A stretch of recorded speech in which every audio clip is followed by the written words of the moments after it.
우리는 사도행전의 말씀을 계속해서 나누고 있습니다.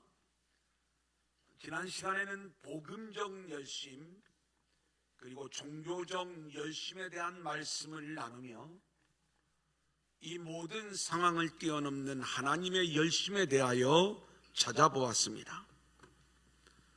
오늘 말씀은 바울의 변명 그리고 이 변명에 대한 유대인들의 분노 이야기예요.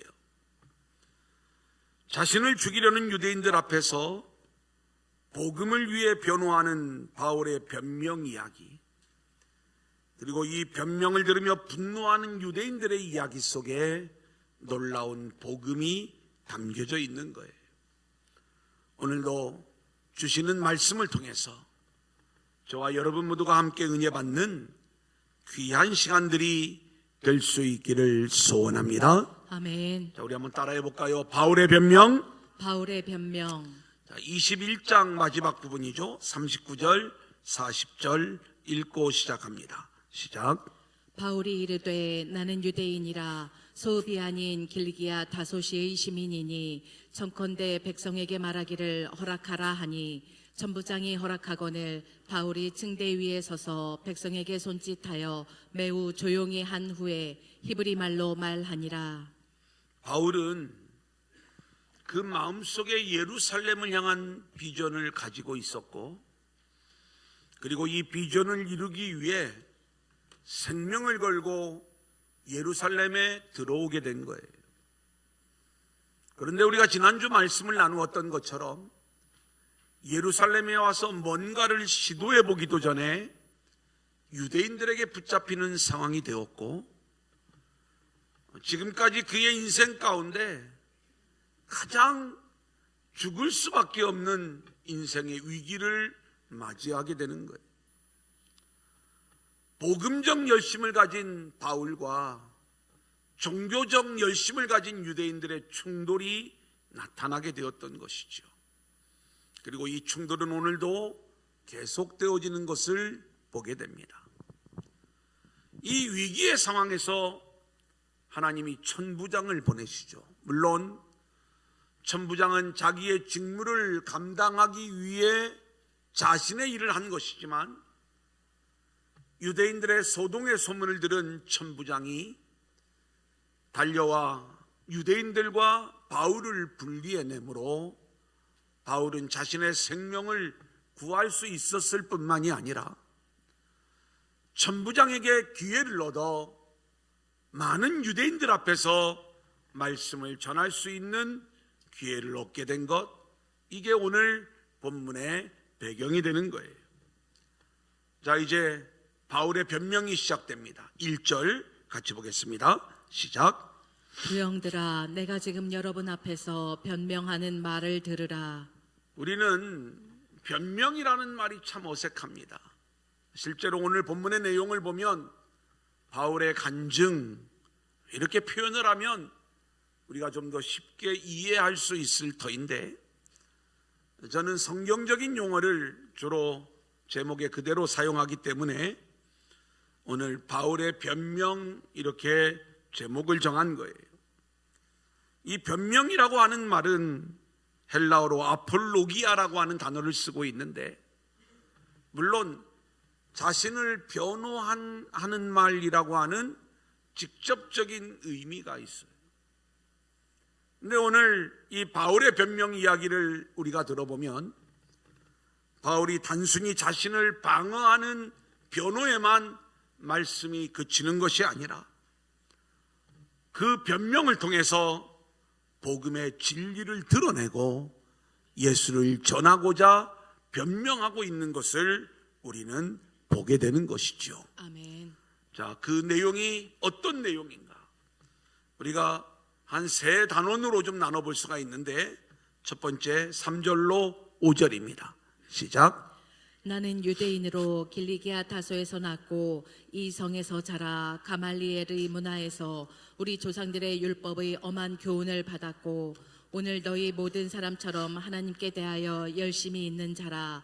내가 이 돌을 박해하여 사람을 죽이기까지 하고 남녀를 결박하여 옥에 넘겼노니 이에 대제사장과 모든 장로들이 내 증인이라. 또 내가 그들에게서 다메섹 형제들에게 가는 공문을 받아가지고 거기 있는 자들도 결박하여 예루살렘으로 끌어다가 형벌받게 하려고 가더니.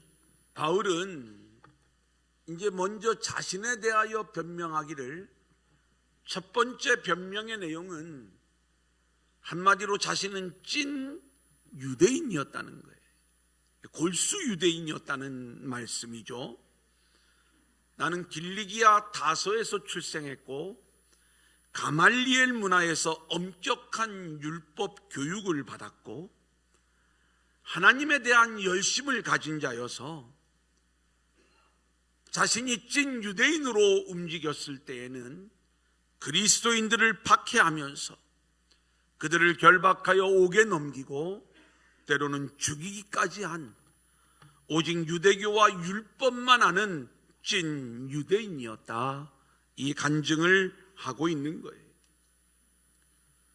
바울이 이렇게 자신을 찐 유대인으로 소개하고 율법의 진심이었던 자신의 과거를 밝히는 것은 물론 이 유대인들과의 어떤 연결점, 또 유대인들의 마음을 열기 위한 그러한 부분도 있었겠지만, 이 말씀의 배경 속에는 자신이 이것을 통해서 유대인들로부터의 위기를 벗어나려고 이 접촉점을 이야기하는 것이 아니라, 바울은 지금 원래 나는 당신들처럼 찐 유대인으로서 도저히 예수 믿을 가능성이 없었던 존재입니다, 이것을 밝히고 있는 거예요. 바울의 변명, 바울의 간증에는 철저히 바울 자신이 부정당하고 오직 바울을 찾아오셔서 일하신 주님의 이야기만이 드러나고 있는 것인데, 아멘. 내 수고와 노력과 열정과 어떤 결단으로 내 인생이 바뀌어진 게 아니라 나는 도저히 바뀌어질 수 없는 그러한 존재였지만 어느 날 나를 갑자기 찾아오신 주님으로 인하여 내 인생이 바뀌게 되었다, 아멘. 이것을 말씀하고자 하는 거예요. 아멘. 자신의 인생의 과거를 첫 번째로 이야기하고, 두 번째는 직접적으로 자신을 찾아오신 주님의 이야기를 들려줍니다. 6절로 10절입니다. 시작. 가는 중 다메섹에 가까이 갔을 때에 오정쯤 되어 호련히 하늘로부터 큰 빛이 나를 둘러 비침에 내가 땅에 엎드려져 들으니 소리 있어 이르되 사울아 사울아 내가 왜 나를 박해하느냐 하시거늘 내가 대답하되 주님 누구시니까 하니 이르시되 나는 내가 박해하는 나사렛 예수라 하시더라. 나와 함께 있는 사람들이 빛은 보면서도 나에게 말씀하시는 이의 소리는 듣지 못하더라. 내가 이르되 주님 무엇을 하리이까? 주께서 이르시되 일어나 다메섹으로 들어가라. 내가 해야 할 모든 것을 거기서 누가 이르리라 하시거늘. 바울의 변명 두 번째 이야기는 우리가 사도행전 9장에서 이미 다루었던 다메섹 도상에서 주님을 만난 드라마틱한 체험을 간증하고 있는 거예요. 갑자기 주님이 큰 빛으로 찾아오셔요. 그리고 바울은 주님의 음성을 듣게 됩니다.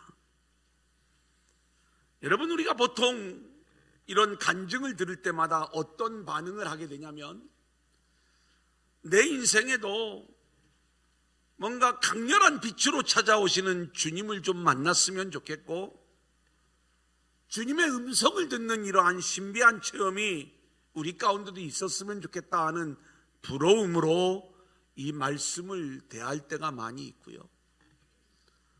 흔히 간증자들의 간증을 볼 때 이런 놀라운 체험들을 간증을 하면서, 물론 그 간증을 통해 하나님을 드러내고자 하지만 은연중에 나는 이렇게 주님을 만난 사람이야, 나는 이렇게 강력한 체험을 가진 자야, 자신을 드러내고자 하는 그 마음, 상대적인 우월감을 과시하고자 하는 그 마음이 간증자에게 있는 것을 우리는 종종 목격하게 돼요. 하지만 바울이 그렇게 큰 빛으로 찾아오신 주님, 그리고 나는 내가 박해하는 예수다, 그 놀라운 음성을 들려주시는 것은 바울에게 어떤 단순한 체험을 주시려고 하는 것도 아니고, 또 바울도 그 사실을 자랑하려고 이 간증을 하는 것이 아니라, 그렇게 갑작스럽게 생각지도 못했던 방법으로 나를 찾아와 주신 주님의 은혜가 없었다면 나는 예수 믿을 수가 없었다. 나는 도저히 구원받을 자격이 없는 불가능한 존재였지만, 이런 극적인 방법으로 나를 찾아와 주신 주님의 은혜로 말미암아 나는 예수 믿는 자가 되었고, 아멘. 복음을 전하는 자가 되었음을 간증하고 있는 거예요. 아멘. 사랑하는 여러분, 우리가 굉장히 체험을 소망하고 또 이 체험이 중요한 것은 맞지만, 그 체험이 우리의 신앙적인 증거가 될 수 없음을 성경은 여러 곳에서 말씀하고 있습니다. 마태복음 7장 22절 23절, 그날에 많은 사람이 나더러 이르되 주여 주여 우리가 주의 이름으로 선지자 노릇하며 주의 이름으로 귀신을 쫓아내며 주의 이름으로 많은 권능을 행하지 아니하였나이까. 주님께 자신들이 주의 이름으로 선지자 노릇하고 귀신을 쫓아내고 많은 권능을 행했던 이 놀라운 체험들을 가지고 나를 인정해 달라는 것. 그때 우리 주님의 말씀, 내가 그들에게 밝히 말하되 내가 너희를 도무지 알지 못하니 불법을 행하는 자들아 내게서 떠나가라. 그 놀라운 체험을 가지고 주님 앞에 나오는 자들에게 내가 너희를 알지 못한다, 불법을 행하는 자들아 내게서 떠나가라 말씀하고 있는 것.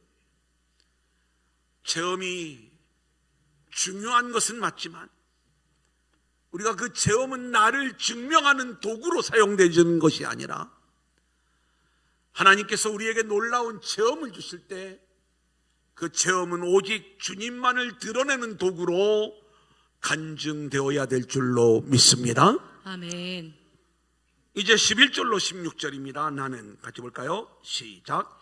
나는 그 빛의 광채로 말미암아 볼 수 없게 되었으므로 나와 함께 있는 사람들의 손에 끌려 다메섹에 들어갔노라. 율법에 따라 경건한 사람으로 거기 사는 모든 유대인들에게 칭찬을 듣는 아나니아라 하는 이가 내게와 곁에 서서 말하되 형제 사울아 다시 보라 하거늘 즉시 그를 쳐다보았노라. 그가 또 이르되 우리 조상들의 하나님이 너를 택하여 너로 하여금 자기 뜻을 알게 하시며 그 의인을 보게 하시고 그 입에서 나오는 음성을 듣게 하셨으니 내가 그를 위하여 모든 사람 앞에서 내가 보고 들은 것에 증인이 되리라. 이제는 왜 주저하느냐? 일어나 주의 이름을 불러 세례를 받고 너희 죄를 씻으라 하더라. 강력한 빛으로 앞을 볼 수 없었던 바울을 주님께서 아나니아에게로 보내시고, 바울은 이 아나니아를 통해 눈을 뜨게 될 뿐만이 아니라 하나님께서 바울을 향한 특별한 계획을 갖고 계시다는 말씀을 듣게 되는 거예요. 그러니까 하나님이, 우리 주님께서 큰 빛으로 바울을 찾아오신 것은, 그리고 이 바울에게 음성을 들려주신 것은 바울이 단순히 어떤 체험을 통해서 그 체험을 드러내고 경험하고 자랑하게 하려는 목적에 있는 것이 아니라, 그가 보았던 예수님, 그 주님을 전하는 증인이 되게 하려고 하나님께서 바울에게 이 놀라운 체험을 주셨던 것이지요. 사랑하는 여러분, 바울은 전혀 예상하지 못했던 방식으로 자신을 찾아오신 주님을 만나게 되었고, 그리고 그 주님을 전하는 사명자로 세워지게 되었어요. 이 시간 예배하는 저와 여러분들 역시 우리가 어떤 자격이 있거나 어떤 결단과 수고로 예수 믿은 자가 되는 것이 아니라 알고 보면 생각지도 못했던 상황에서 주님이 우리를 찾아와 주시고 아멘. 우리를 불러주셨기에 우리가 예수를 믿게 되고 아멘. 오늘 예배하는 자로 세워진 줄로 믿습니다. 아멘. 동일한 방법으로 하나님께서 저와 여러분을 사명자로 세우고자 하실 때 하나님의 부르심에 응답하며 나아가는 저와 여러분들이 될 수 있기를 소원합니다. 아멘. 바울의 변명 세 번째 이야기. 첫 번째 이야기는 자신이 찐 유대인이었음을 밝히는 이야기. 두 번째 이야기는 다메섹에서의 체험 이야기. 이제 세 번째 이야기는 예루살렘에서 보았던 환상 이야기. 보겠습니다. 17절로 21절 시작. 후에 내가 예루살렘으로 돌아와서 성전에서 기도할 때에 황홀한 중에 봄에 주께서 내게 말씀하시되 속히 예루살렘에서 나가라. 그들은 내가 내게 대하여 증언하는 말을 듣지 아니하리라 하시거늘 내가 말하기를 주님 내가 주를 믿는 사람들을 가두고 또 각 회당에서 때리고 또 주의 증인 스데반이 피를 흘릴 때에 내가 곁에 서서 찬성하고 그 죽이는 사람들의 옷을 지킨 줄 그들도 아나이다. 나더러 또 이르시되 떠나가라. 내가 너를 멀리 이방인에게로 보내리라 하셨느니라. 바울은 이제 예루살렘에서 환상 중에 주님의 음성을 듣는 거예요. 오늘 본문 17절부터 21절까지의 말씀은 우리가 사도행전 9장을 보면 사도 바울이 회심한 이후에 다메섹에서 유대인들이 바울을 죽이려 할 때 다메섹을 빠져나오는 장면을 우리가 압니다. 그리고 예루살렘으로 가서 주의 형제들과 교제를 나눌 때에 여전히 이곳에서도 유대인들이 바울을 죽이고자 하는 거예요. 그때 예루살렘에서 기도할 때에 환상 중에 주님의 음성을 들었다는 거예요. 그 음성의 내용이 뭐냐? 유대인들을 떠나가라. 이 성에서 떠나라. 예루살렘을 떠나라는 주님의 음성을 들었는데 너가 지금은 여기에서 복음을 전해도 그들이 너의 복음을 듣지 아니할 것이야. 그러면서 21절 내가 너를 멀리 이방인에게로 보내리라. 이제 너가 먼저 해야 될 감당해야 될 사명이 있는데 그 사명은 이방인에게 복음을 전하는 거예요. 바울의 세 번째 변명은 내가 왜 이방인의 사도가 되었는가? 이것은 내 노력으로 된 것이 아니라 이렇게 나를 찾아오셔서 나에게 말씀해 주시는 하나님의 음성이 있었기 때문에 내가 이렇게 유대인들이 아닌 이방인들을 위한 사도가 되었음을 밝히고 있는 거예요. 바울의 간증에는 놀라운 복음이 담겨져 있는 거예요. 이 바울의 간증 변명 이야기는 단순히 바울 한 사람의 이야기가 아니라 우리 모두의 이야기인 거예요. 그가 찐 유대인이었다는 것, 그가 다메섹 도상에서 주님을 만난 것, 그리고 환상 중에 사명에 대한 이야기를 듣는 것, 이 모든 것들은 내가 어떤 변화와 노력을 시도하면서 내 인생이 이렇게 바뀌어진 게 아니라 나는 도저히 불가능한 존재, 그리고 나는 도저히 예수를 믿을 수 없는 존재, 그리고 나는 도저히 이 사명을 감당할 수 없는 존재였지만 하나님께서 일방적으로 나를 찾아오셔서 나를 이렇게 바꾸어 놓았다. 이게 바울의 변명의 핵심이었던 거예요. 그렇다면 그 어떤 인간도 스스로의 수고와 노력으로 예수를 믿을 수 있는 게 아니에요. 오늘 우리가 예수를 믿는 것도 우리를 찾아와 주시는 주님의 은혜로 말미암아 우리가 예수 믿고 구원받게 된 줄로 믿습니다. 아멘. 그러기에 구원은 전적인 하나님의 은혜요, 아멘. 선물이 되는 거예요. 아멘. 이게 바울의 변명의 핵심인 거예요. 두 번째 우리 한번 따라합니다. 유대인들의 분노. 유대인들의 분노. 자, 우리 21절 22절 같이 볼까요? 시작. 나더러 또 이르시되 떠나가라. 내가 너를 멀리 이방인에게로 보내리라 하셨느니라. 이 말하는 것까지 그들이 듣다가 소리질러 이르되 이러한 자는 세상에서 없애버리자 살려둘 자가 아니라 하여. 여러분 21절까지 바울이 간증하고 변명을 하는데 22절에 도저히 이 장면에서 유대인들이 참지 못하고 분노하는 장면을 말씀해 주는 거예요. 유대인들의 마음에 분노의 도화선을 일으켰던 이야기가 뭐냐? 하나님께서 바울을 이방인에게 보내셨다. 이방인을 구원하기 위하여 하나님이 바울을 보내셨다는 이야기를 듣는 순간 유대인들은 더 이상 참지 못했던 거예요. 유대인들의 생각에 이방인들은요, 저주받은 자, 할례받지 못한 자, 도저히 구원받을 수 없는 우상숭배자, 이게 이방인을 향한 유대인들의 생각이었던 거예요.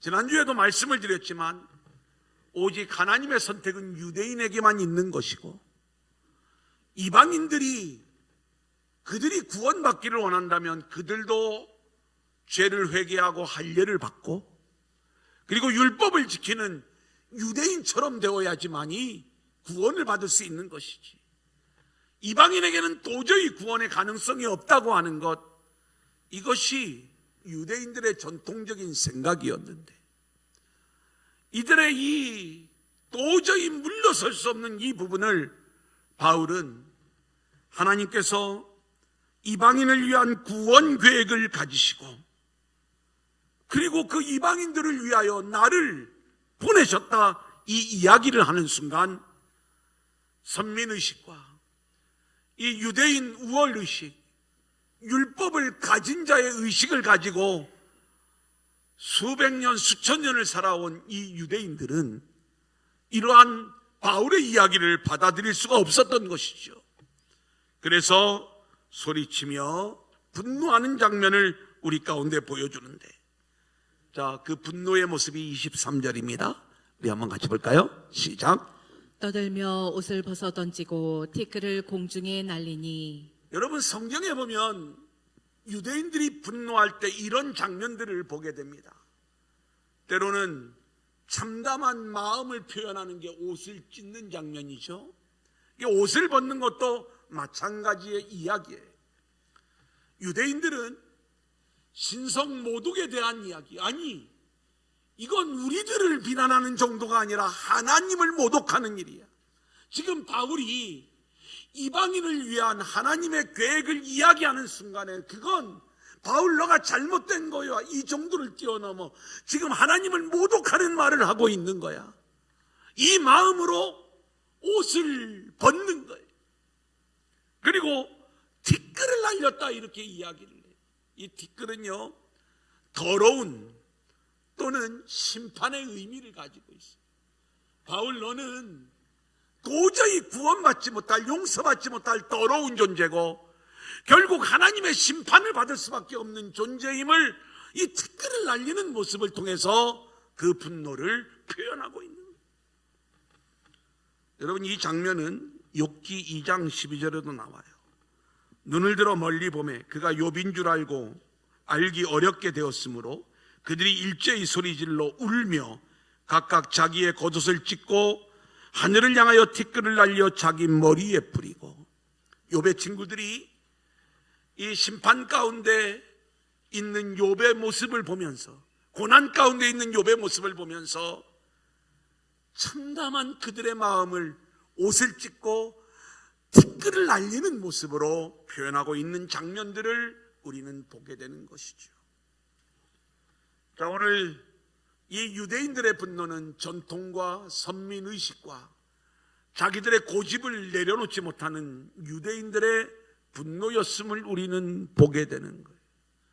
하나님의 뜻을 알지 못하고 복음의 열정을 가지고 사역하는 이 바울을 죽이고자 하는 분노였어요. 그런데 우리는 이 유대인들의 분노를 바라보면서 오늘 이 시대 이 유대인들의 분노가 이 시대 교회 안에도 있다는 것을 우리는 깨달아야 되는 거예요. 아멘. 복음의 본질보다 교회 안에 있는 전통, 관습에 집착하면서 말로는 진리를 지킨다는 명목으로 교회 안에서 옷을 벗으며 티끌을 날리는 그러한 분노하는 영혼들이 한국 교회 안에 얼마나 많이 있는지. 사랑하는 여러분, 이 모든 것들이 다 복음을 지키는 일이 아니라 자기를 지키고자 이 엉뚱한 일들을 하고 있는 모습이죠. 하나님을 믿는 것은 하나님 앞에서 나를 부인하고 아멘. 나를 내려놓는 싸움이, 이것이 진정한 믿음의 싸움인 줄로 믿습니다. 아멘. 우리 인생은 왜 그렇게 열심히 살아갑니까? 나의 자존감, 나의 인생의 업적, 이 모든 것들을 통해서 나의 자존감, 우월감을 살리기 위한 그러한 노력들. 하지만 우리가 예수를 믿고 나서 내가 지금까지 쌓아놓았던 이 모든 자존감, 우월감들은 정말 하나님 앞에서 아무것도 아니구나. 이것을 우리가 깨달으며 하나님 앞에 무릎 꿇고 굴복하는 것, 아멘. 이것이 바로 신앙의 세계인 거예요. 아멘.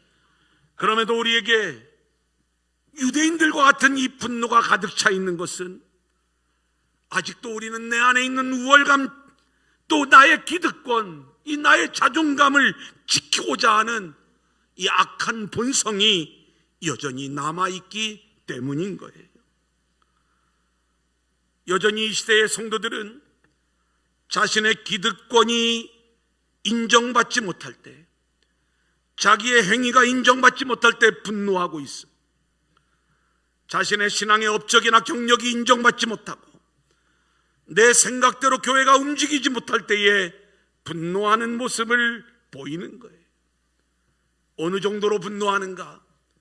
22절 하반절을 보면 이러한 자는 세상에서 없애버리자, 살려둘 자가 아니라. 여러분, 지금 이 유대인들은 자기를 지키기 위하여 하나님의 사람 바울에 대하여 분노하면서 이 바울을 죽이자고 떠들고 있는 거예요. 신앙은 자기 지키기가 아니라 자기를 내려놓고 예수 붙잡기인 거예요. 아멘. 한번 따라합니다. 신앙은 자기 지키기가 아니라 자기 지키기가 아니라 예수 붙잡기다. 예수 붙잡기다. 여러분, 이 진리를 놓치지 마세요. 아멘. 자기를 지키려는 자들은 하나님 나라를 살아갈 수가 없어요. 오늘 본문의 유대인들은 자기를 지키기 위해 오히려 하나님의 종 바울을 죽이려고 하는 거예요. 마찬가지로 우리가 말씀과 복음을 붙잡지 못하고 오직 자신을 지키기 위해 예수를 믿는 자들은 예수를 믿는다고 하면서도 오히려 하나님의 사람을 죽이는, 옷을 벗고 티끌을 날리며 분노하는 모습을 보일 수밖에 없다, 이 말씀인 것이죠. 우리는 늘 복음을 묵상해야 되고 말씀을 제대로 받아야 교회 안에 혼돈과 무질서가 사라지고 아멘. 참된 생명 회복의 역사가 나타나게 되는 줄로 믿습니다. 아멘. 그러기 위해 말씀을 들을 때마다 복음으로 들을 수 있기를 소원하고 아멘. 그 복음이 저와 여러분을 통치할 수 있기를 아멘. 소원합니다. 아멘. 우리가 특별히 교회 생활을 하면서 가장 분노할 때가 우리가 생각하는 서열이 무너질 때 굉장히 분노하죠. 연말이 되면 내가 이 교회 누구보다 먼저 왔는데 누구는 권사가 되고 나는 아직 권사가 아니에요. 어떤 서열로 이런 일들을 정하는가? 내가 납득할 수 없는 그러한 서열들. 또 나는 신앙생활을 몇십 년을 해도 그 일을 해본 적이 없는데 이제 불과 몇 년밖에 하지 않은 분이 중요한 일들을 맡을 때 우리 교회는 질서도 없는가? 이런 서열들 생각을 하면서 그런 일들을 대할 때마다 옷을 벗어던지고 티끌을 날리며 분노하는 우리들의 마음을 숨길 수가 없는 거예요. 하지만 우리 주님은 이렇게 말씀하세요. 그러나 먼저 된 자로서 나중되고 나중된 자로서 먼저 될 자가 많으니라. 무슨 말씀이냐? 교회 안의 질서는요, 서열을 잘 지키는 게 교회 안의 질서가 아니라 서열이 없는 게 교회 안의 진정한 질서요, 성경적 질서임을 우리 가운데 말씀해 주고 있는 거예요. 아멘.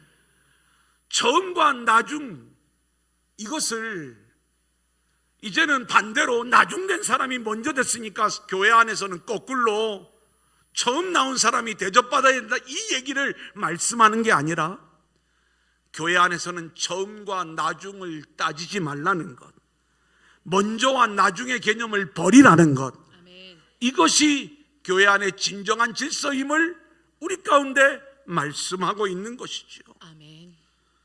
우리가 서열 때문에 분노할 때가 얼마나 많이 있는가. 오늘 우리는 이 유대인들의 분노를 바라보면서 우리가 진정한 복음의 사람인가, 아니면 자기를 지키기 위해 이런 여러 가지 세상의 서열을 따지며 분노하고 있는 우리의 모습은 아닌가, 우리를 돌아볼 수 있기를 소원하고, 아멘. 언제나 하나님 앞에 철저히 나의 모든 것들을 내려놓고 아멘. 순종하며 나아가는 저와 여러분들이 될 수 있기를 소원합니다. 아멘. 이제 마지막 세 번째 따라합니다. 바울다움. 바울다움. 자, 24절 같이 볼까요? 시작. 천부장이 바울을 영내로 데려가라 명하고 그들이 무슨 일로 그에게 대하여 떠드는지 알고자 하여 채찍질하며 신문하라 한대. 천부장이 바울을 영내로 데려갑니다. 바울을 소동하는 유대인들로부터 지키고자 도와주려고 이 일을 하는 게 아니라 천부장은 자기의 일을 계속하고 있을 뿐이에요. 그런데 이 천부장은 어떤 관심이 있었냐면, 왜 유대인들이 바울을 죽이려 하는가, 그 이유를 알기 위해 바울을 신문하고자 하는 거예요. 25절 같이 봅니다. 시작. 가죽줄로 바울을 매니 바울이 곁에 서 있는 백부장더러 이르되 너희가 로마 시민된 자를 죄도 정하지 아니하고 채찍질할 수 있느냐 하니. 여러분, 이 장면은 좀 이상해요. 왜냐하면 우리 사도행전 16장 37절을 먼저 볼까요? 바울이 시작.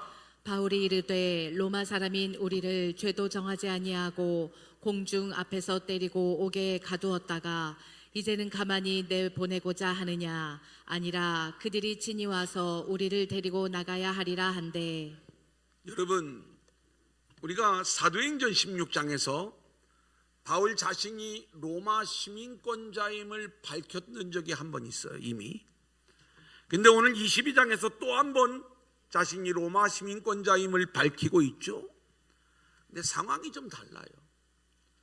사도행전 16장에서는 빌립보 감옥에 매맞고 시컷 두드려 맞고 감옥에 들어가서 이 빌립보 감옥의 간수를 이제 복음으로 전도하는 그 일들이 나타나게 되는 것이고, 이제 여기를 떠나려고 할 때 맞을 거 다 맞고, 그리고 시민권자임을 밝히는 게 16장 말씀이라면, 오늘 말씀은 때리려고 하니까 나 로마 시민권자야, 자신을 못 때리게 이렇게 로마 시민권자임을 매를 맞기 전에 밝히고 있는 걸 보게 되는 거예요. 우리가 앞에 이야기를 모른다면 이렇게 생각할 수가 있어요. 이게 참 바울이 바울답지 못하다. 우리가 생각하는 바울은 뭔가 세상의 신분, 권력 이런 거 이용하지 않고 오직 주님만을 위하여 나아가되 때리면 맞고, 뭔가 내가 어려움을 당하면 그 십자가를 지고 묵묵히 그 길을 걸어가는 이 바울의 이야기가 이게 진정한 바울다움이 아니냐, 이 생각을 갖는 거지. 아니, 로마 시민권을 가지고 있다고 그 권리를 이용해서 매를 맞지 않으려고 그래?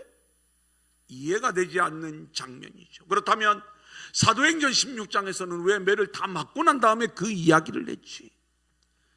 그때는 좀 젊었으니까 매를 맞을 만한 체력이 되었지만, 이제는 매를 맞을 만큼 이 몸이 감당하지 못해서 그의 입장이 바뀐 것일까? 우리가 다양한 내용들을 생각해 볼 수 있지만 여러분, 바울 다음의 본질은요, 바울은 어떤 자신의 신분을 이용해서 자기의 유익을 구하는 자가 아니라 바울에게 유일한 관심이 있다면 오직 예수요, 오직 복음뿐이라는 것, 아멘. 이게 진정한 바울다움인 거예요. 그러니까 바울은 철저히 사나 죽으나 나는 주의 것입니다. 아멘. 주님만을 위하여 살아가는 것, 아멘. 복음만을 위하여 살아가는 것, 아멘. 이게 바울다움인 것이고, 사도행전 16장에서도 이 복음 때문에 바울은 매를 맞고 감옥에 들어가 감옥의 간수를 구원해내고 그 후에 그가 로마 시민권자임을 밝혔던 것이고, 지금의 상황에서는 매를 맞을 때가 아니라 로마 시민권자임을 밝힘으로 훗날 이 바울이 이걸 통해서 자신의 안전뿐만이 아니라 총독들에게 복음을 전하고 왕에게도 복음을 전하고 그리고 로마에까지 가서 복음을 전할 수 있는 이 놀라운 일들이 열리게 되는 것, 나의 안위가 아닌 오직 복음 때문에 이 일을 감당했다는 거예요. 이 로마 시민권을 사용했다는 거예요. 사랑하는 여러분, 이게 성도다움이에요. 아멘. 오늘 저와 여러분이 성도로 부름을 받았다면 오늘 여러분은 이 세상에서 어떤 주의를 가지고 있습니까? 어떤 사람은 대통령이, 예수 안 믿어서 문제지. 어떤 사람은 대전시장이, 어떤 사람은 국회의원이, 어떤 사람은 뭔가 사회적으로 인정받는 자리에 다 올라가 있어요. 우리는 이것을 나의 안위와 나의 유익과 나의 영광을 위하여 사용할 것이 아니라 바울처럼 그 로마 시민권을 철저히 주를 위하여 복음을 위하여 사용했던 것처럼 아멘. 하나님께서 나에게 주신 재능, 시간, 물질, 지위, 또 만나는 모든 사람들과의 관계, 이 모든 것들을 오직 복음과 주를 위하여 사용해야 될 줄로 믿습니다. 아멘. 이게 성도다움인 거예요. 아멘. 결론을 말씀을 드립니다. 오늘 묵상과 나눔 세 가지 질문을 적어 놓았어요. 1번 우리 한번 같이 읽겠습니다. 시작. 바울은 자신의 변명을 같이 읽습니다. 바울은 시작. 바울은 자신의 변명을 통해 자신의 체험을 자랑하거나 정당성을 강조하지 않고 오직 예수의 복음의 진리만을 드러내고 있다. 여러분은 간증은 무엇을 드러내고 있는가? 여러분은 삶의 간증을 통해 자신을 높이려는 마음이 있지는 않은가? 나같이 부족하고 연약한 자를 찾아오신 주님을 드러내는 간증을 하기 위해 오늘 무엇을 결단하시겠는가? 오늘 목장 나눔을 하면서 같이 이 나눔이 있어지기를 원하고요. 두 번째, 시작. 유대인들은 자신들의 선민의식과 기득권이 도전받을 때 분노했다. 여러분의 신앙 안에서 무엇 때문에 분노하는가? 혹시 나의 전통과 고집이 하나님의 뜻을 가리는 걸림돌이 되고 있지는 않은가? 나의 분노를 내려놓고 복음 앞에 겸손히 설 수 있는 방법은 무엇인가? 세 번째입니다. 시작. 바울은 자신의 로마 시민권을 복음의 도구로 사용했다. 여러분은 하나님께서 주신 자원과 위치를 복음을 위해 어떻게 사용하고 있는가? 하나님께서 여러분에게 주신 직장, 건강, 재능, 시간, 관계 등을 복음 전파와 하나님 나라를 위해 구체적으로 사용하기 위해 무엇을 결단할 수 있는가? 오늘 이 말씀을 붙잡고 복음의 삶을 능히 살아가는 저와 여러분들이 될 수 있기를 소원합니다. 아멘.